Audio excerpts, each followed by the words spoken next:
99% erkaklar bilmaydigan analiz. DNK fragmentatsiyasi.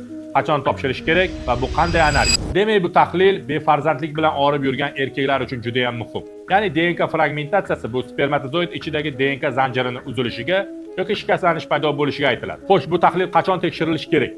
Birinchi navbatda agar juftliklar 1 yil mobaynida befarzandlik holati bilan yurgan bo'lsa, yoki bo'lmasam ayol homilador bo'lsa-yu, tez-tez bola tashlash holatlari kuzatilayotgan bo'lsa, erkak kishida ichish, chekish, zararli odatlar, stress, depressiya holatlari bo'lsa va albatta sperma topshirsa-yu, normada bo'lsa-yu, lekin farzandli bo'la olmayotgan bo'lsa va bundan tashqari erkak kishida prostatit, varikoselli, gormonal buzilishlar, infeksiya holatlari uchrasa, bu analiz albatta topshirish kerak bo'ladi. Menda spermani soni yaxshi, hammasi normada degani bu farzand kafolati emas.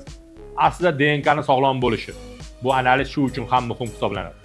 Sizchi, siz bu tahlil haqida avval eshitganmisiz?